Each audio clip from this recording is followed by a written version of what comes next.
I've got an amazing guest on the show today, and I can't wait to just dig into his story and dig into his journey.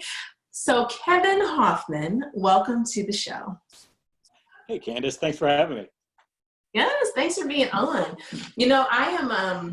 I'm super intrigued just by your story overall, right? And we'll get into exactly what that is. But anytime I bring someone on the show, we've got both story and we've got journey together. And I'd like to start with why. So I want you to tell me a little bit about just some of your why behind your passion of what you're doing here with your book and your story and the narrative. Yeah, so that's actually a great question. And it was something that took me probably 10 years to figure out. So I wrote my book, which is my memoir of growing up, which we can get into. But in the initial focus was very limited. And then so over those 10 years, my focus evolved.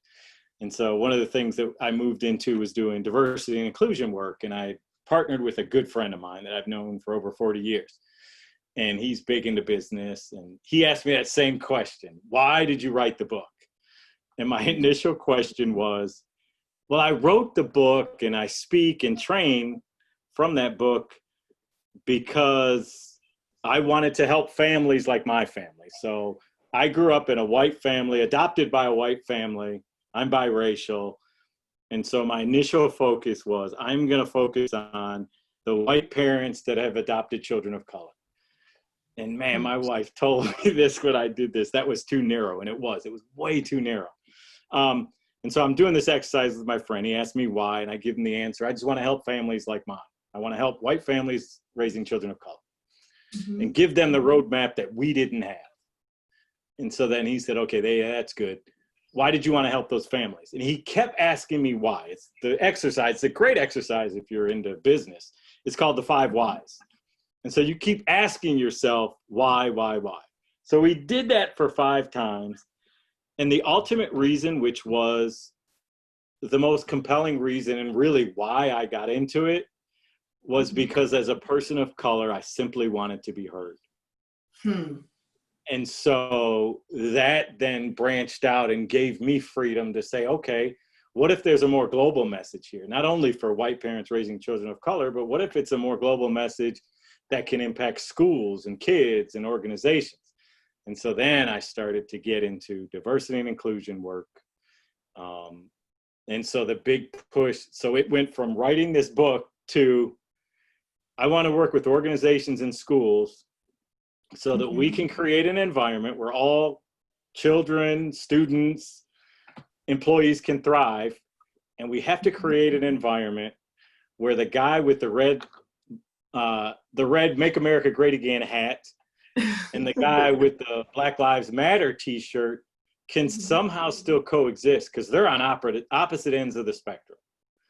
Right. So that actually opened up a whole new branch of business for me, which was talking to K through 12 schools and universities and organizations about diversity and inclusion, and creating this space where we all can be who we want to be within our own 3 feet. And you can be who you want to be within your own 3 feet. We can still respect each other. I don't have to believe the way you do. I don't have to vote the same way you do, but I can still respect that and honor your experience, that you may experience the world totally different than me, and that's fine. Right. I cannot just sort of move past too quickly. When you talked about those 5 whys, right, getting deeper and deeper and deeper, I think there's something so important here that like everybody listening or watching should pay attention to. You got so clear on what your why was, right? And you got clear on it, you believed in it, you experienced it, and through that, embracing that why, right? Those opportunities and those avenues of how do I build the business around the why? business I love, I'm connected to, bringing the commitment to, like those avenues start to show up. And I just don't want to, I didn't want to rush past that because I think that's such an important point. Because all too often, like down an entrepreneurship path, we may sometimes skip out Yes. on the why, right?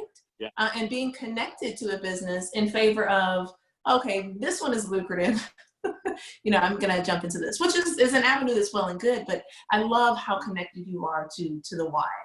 So that's awesome. Yeah, it was, career changing, life changing. To be able to figure out, okay. And what that why told me too was it's much bigger than you. Like there is so much more behind this than you realize. And my coach always says, you're just the vehicle that we use to work this message through.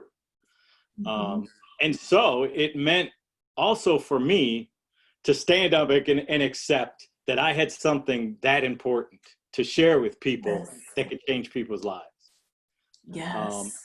And that took a while to come to. I mean, there was a lot of, and we can get into this, but adoptees come with kind of our own issues.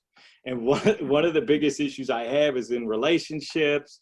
And that can include peer, business, dating, marriage, the whole nine.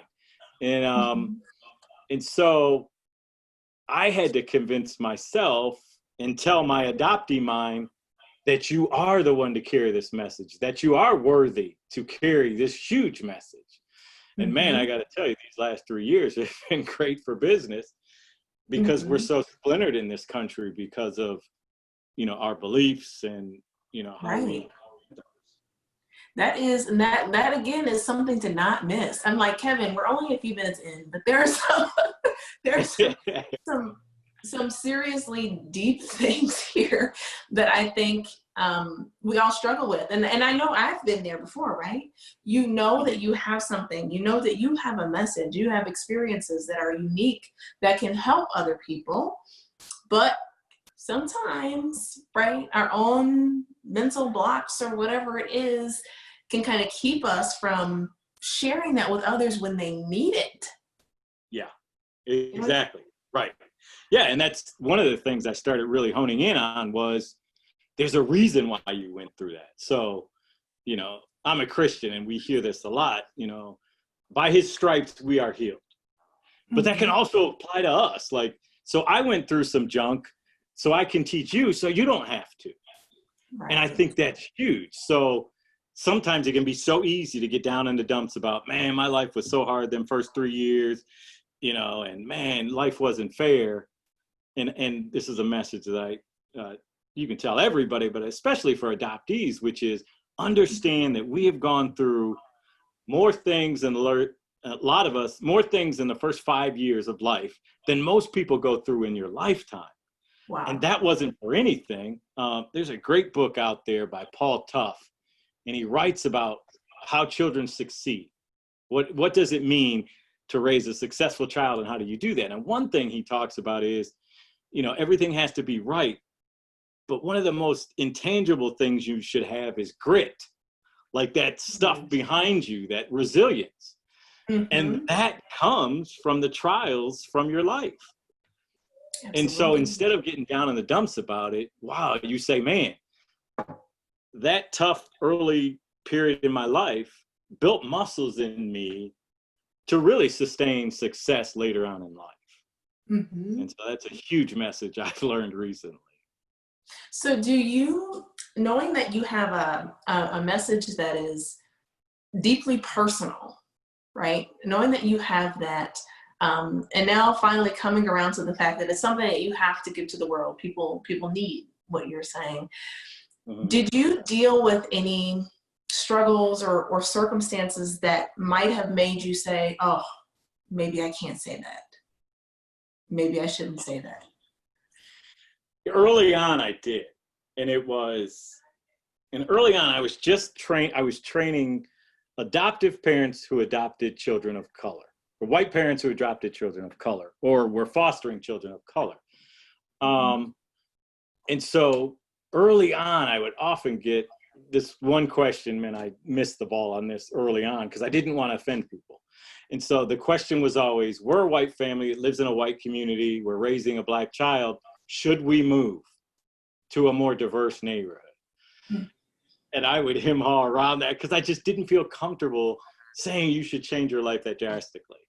Yeah, but over those 10 years, I said, no, you've got to address it. It's that important. And the message is that important. And now I get that when I train, that people will ask me questions. And in the past, I would kind of dance around it, really not answer it. But now the message has become so important that I very clearly will say for that one question would be, you need to at least consider moving, or you need to understand that when you tell me you don't see color, that's somewhat offensive to me because color is such a big part of me. And so those times where, and every time I train and we talk about race, there is one person in the audience that always says that. Yeah, I don't see color. It's not that important. And I go, well, I've heard that one. Would you say I don't see women? You wouldn't say that. That's true. So, yeah, and I'm not ashamed of being a person of color. I love being a person of color. I love talking about it. And I get more uncomfortable when I know people see the difference and say nothing about it. Like, they don't talk about the elephant walking around the room. That's, so, that's, that is interesting. Because it absolutely happens. And I'm like you, right? I am proud to be a Black woman. And I will, when I was in corporate America, and I have recently become a full-time entrepreneur, like as of, I don't know, 6 weeks or so ago. But when I was in corporate America, I took a lot of pride in being a Black woman, right? And in a scene where there weren't a lot like me. And even if there were still proud. And even now today, as I think as an entrepreneur, I'm so proud of that fact. And the reason I asked you that question is because I think that sometimes we can, especially when we have a connection and like we feel passionate about things, that sometimes we can kind of be like, oh, but I don't want to offend, or oh, I don't want to do this, I don't want to do that. But getting to a place of like boldness, like what you're talking about, like, yeah, maybe you need to see color, maybe you need to move, whatever. I think it does so much for the people that we're trying to help if we would only like embrace ourselves like we are kind of called to do. Yeah, definitely. And what I've learned is it all comes to presentation. So much of my presentation builds on my story. And so early on when I would tell my story, and I was born in the late 60s. So I would tell my story about the struggle of race in Detroit where I grew up. And then people would say, well, that happened over 40 years ago. That doesn't even matter now. And I would have to remind them of things that we're still struggling with, like so my response to that today is my kids struggle with race and racism more than I ever did. So it's not gone. And so, yeah, it became a challenge to say, you may experience the world this way, but I do not. And that's a big part of my message, because I think racism comes down to two things. One, we all want to be heard. If people of color were just heard compassionately, so when we tell you we think the police are after us and they're killing us and we got videotape that shows it, I'm not asking to debate it. I just want you to understand from my experiences, that's how I see it. I'm not asking you to agree with it, but I'm also not asking you to dismiss it.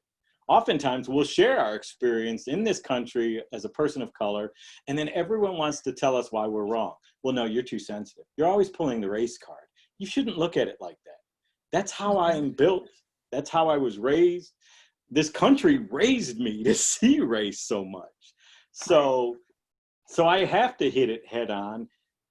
And it's interesting. When I start my trainings, I say this every time. I'm very comfortable talking about race. I know not everybody is, and this is going to be very uncomfortable for people. I have a training that lasts all day. It's a 6-hour training.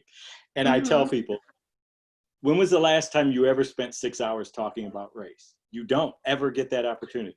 So today you will get it. Some of you will be very uncomfortable with that. You will be mad at me by the end of today. Some will love me, some will hate me.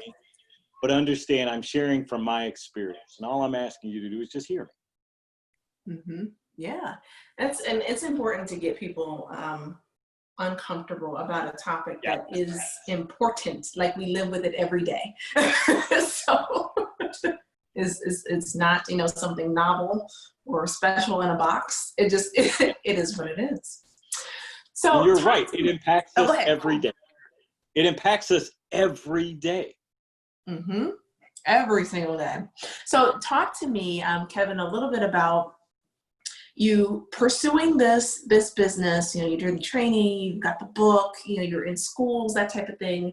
Talk to me about what it's like to raise up this as an entrepreneur, but then still deal with a day job at the same time. How do you manage that? Sometimes it gets difficult, but it's worth it. Like, so the day job pays the bills, fabulous job. I like the job, enjoy it. And I have the freedom. I've worked from home for the last 3 years. So working from home, you get the freedom to kind of do different things. And so I have the freedom to explore this in a bigger way. And so one thing that's been key for me is, okay, now that you're kind of doing it part-time, is there a way, like, I'm big into partnering. So if I can meet someone who we can help each other get to a different place, a higher place quicker, I'm all for it. So yeah, so recently I was approached by, 3 or 4 people, and this is interesting because this takes this in a whole nother direction. So I still do the diversity and inclusion thing on the side, but then I was approached by a group who is passionate about how many kids are left to kind of just waste away in foster care or age out of foster care. And so I've partnered with that group. And so now our plan is, and we've got some people with some good connections in this group. And the plan is to start this countrywide tour where we go to cities, give people information on how to foster kids and adopt. And then our plan is every year there's about 125,000 kids that either age out of foster care or just remain in foster care and don't become adopted. So our goal is big. The goal is to find 122,000 families to adopt these kids. Wow. It does no one any good and I have a young lady who me and my wife call our daughter, who was a woman that I met while she was in foster care, a young lady I met while she was in foster care. I used to work in the system. So I met her while she was in foster care, and she aged out. And there are not many 17-year-olds who can handle living on their own. But unfortunately, that's what the system is. So once you graduate from high school, the system basically says, yeah, good luck. Here's the garbage bag full of your clothes. Go find housing. And it's just horrible that we do that to kids. And as a country, we've accepted the fact that every year, I've watched the studies over the last 13 years, and it pretty much has leveled off. So we've accepted that, about 122,000 kids every year will go without a permanent home. And that's okay with us. So this group that I've partnered with has said, no, that's not okay. So the plan is to start in DC, hopefully this November, hit all these cities, do this tour, and then the ultimate goal is to end in DC, hopefully in the White House, and present what we've done, how many people we've signed up, and then push this on a national stage, really. And fortunately, we have someone in our group she's a lobbyist in DC. So awesome. She has amazing connections.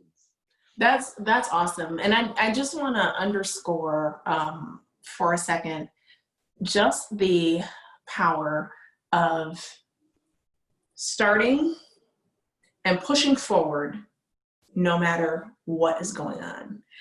And I say that because all too often I run into people who are either, you know, I want to start down my path as an entrepreneur. I really want to do this. I feel this in my heart. I feel I'm that in spirit, but I'm stuck doing this other thing over here.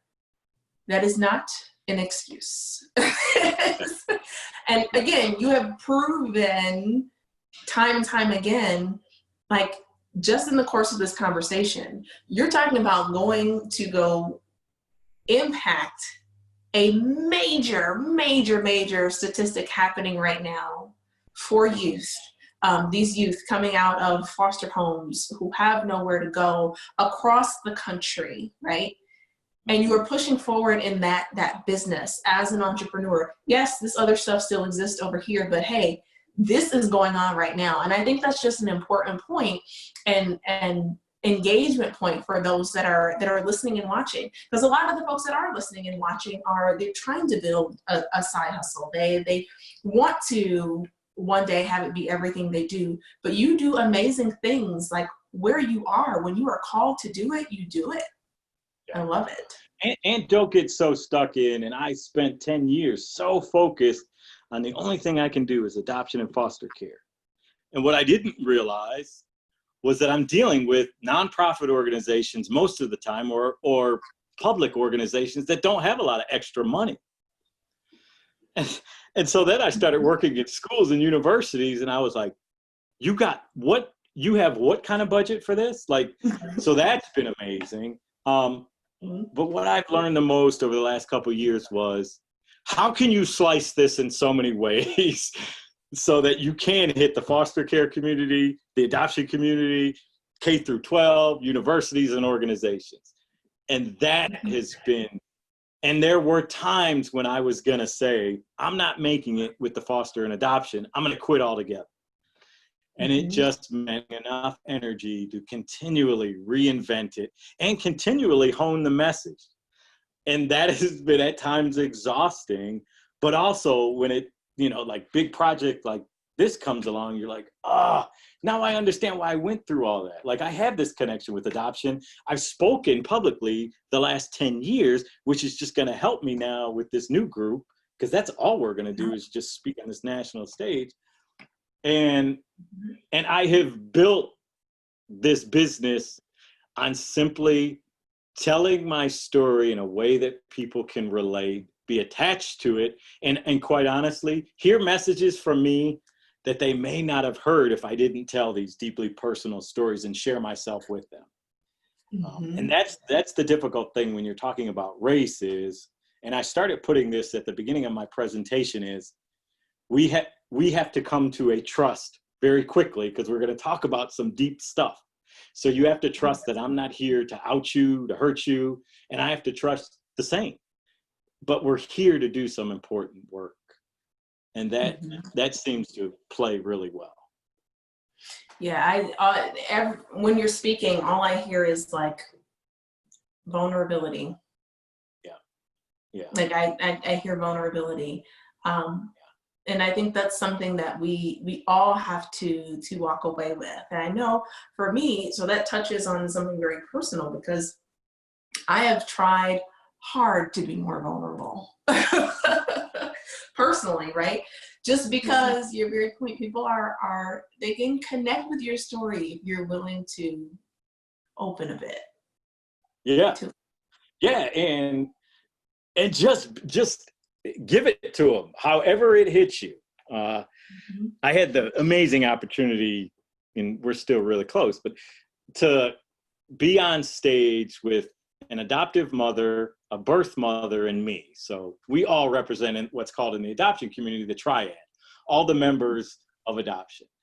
And I love presenting with this one woman. She's a birth mom because she wears her heart on her sleeve. And she goes and she explains what it was like to give up a child in a deeply emotional way that you don't ever get to see. And man, does that impact.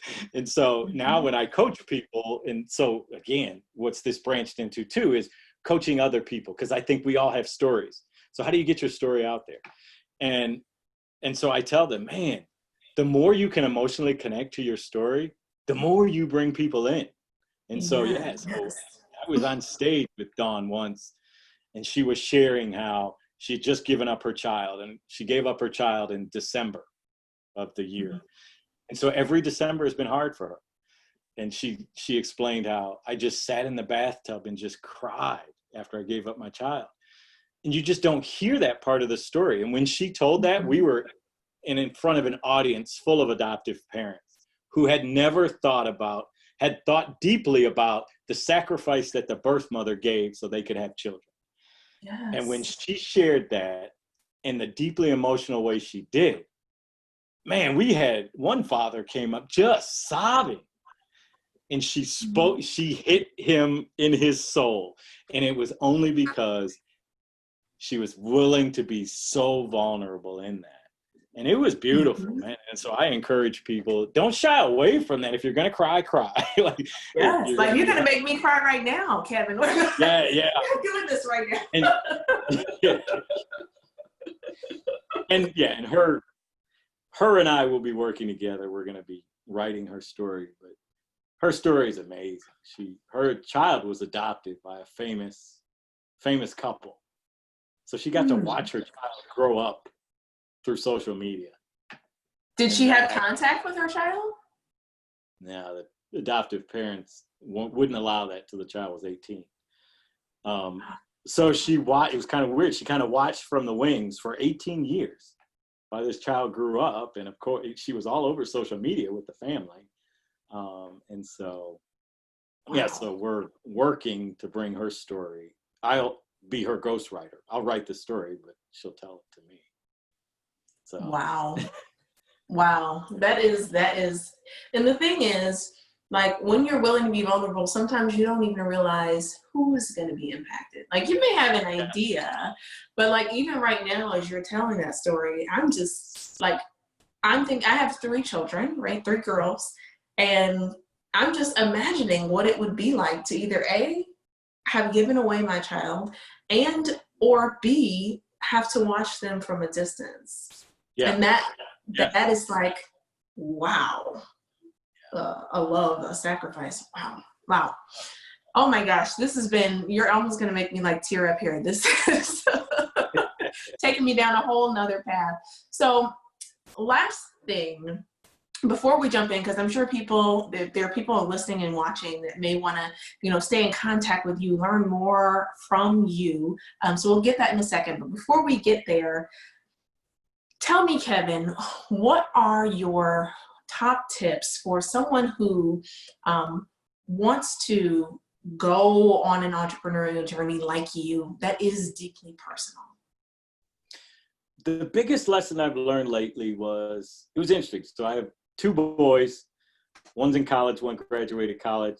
And the youngest one came to me and he was telling me about his friend and how his friend would be all into one thing. Like, he would pursue these business opportunities and then it wouldn't work. And then he'd pursue another one. And my son was like, yeah, man, I wish he would just make up his mind. And it had occurred to me that as an entrepreneur, man, do you have to understand that you have to chase 10 things to get one. Like, so understand failure is built into being an entrepreneur. Yes. And so if you go into it expecting that and understanding, man, I want it to be like this, understand you may get success, but it may be way to the right of what you thought it was going to be. And that's okay. Mm-hmm. Be willing to adapt and be flexible. And then understand too, you may chase one thing and then that doesn't work. So you chase another, or you may take pieces from that one thing to create another thing. And it's just a process of evolution that has to be built into it. I think what we assume is I'm going to be an entrepreneur and I'm going to get it right away. And that just doesn't work like that. It doesn't work like that. And I found too, it's equal. The amount of work I put in is what I get out of it. Mm-hmm. Mm-hmm. So I love it. I love it. And that's that. So if you think, I'm gonna be a success overnight, it doesn't happen that way. I mean, and then you think, okay, this means I'm going to be successful. I mean, early on when I started this, I got a call from Nightline NBC. Mm-hmm. And I was like, okay. And they spent 3 days with me while I spoke and was presenting. They interviewed me, and I was like, okay, this is it. I'm done. I'm good. And they spent all that time, and it never aired. Oh no. And I was like, I couldn't believe they would spend that much money and that much time. But I think that's actually very common. And it never played. And man, that was just heartbreaking. And I think part of that was they were asking me about a transracial family. So they were asking me about a white family that adopted a black child. And actually, I set this whole thing up. So I said, come to my town, watch me speak. I can have you speak to this family who's a family like mine. And they did that, but they wanted me to point out why that family should be doing things differently or wasn't doing things enough. I didn't give them the juice they needed. And I think that's the reason why it never aired. But understand, man. That speaks to holding on to your values, holding on what's there for you. Yeah.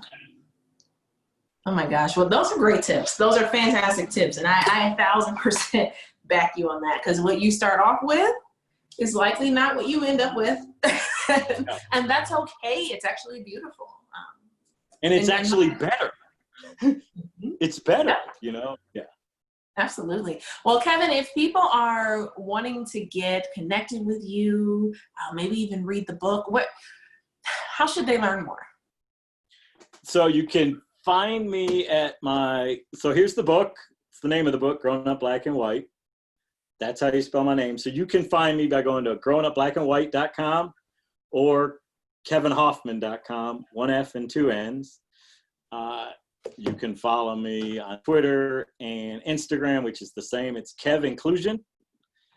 What else? Growing Up Black and White. I have a page on Facebook. Yeah, that's about it. LinkedIn. I'm on LinkedIn. All the social media. That's how you can go to my website. You'll see, examples of me speaking and training. I started working on what I call diversity wear, which is just T-shirts that have diversity messages on them. Those are on the website. To get the book, you can go to the website. You go to Amazon to get the website, or to get the book. The book is available on Audible. I just did that recently. It's available on Amazon, Kindle, all platforms. Awesome. Well, I am going to make sure, Kevin, that your stuff gets linked in the show notes at CandaceSpears.com. So if anybody is like, oh, I didn't catch all that, don't worry. I'll make sure you at least get a link to branch out and see everything that Kevin's got going on. And Kevin, I thank you so much for taking the time to be on the show. Really appreciate it. Thank you, and good luck with all that you do. I appreciate being on. Thanks. So everyone listening and watching, I hope you have a great day, a great evening, whenever you're listening or you're watching. And I'll talk to you again very, very soon.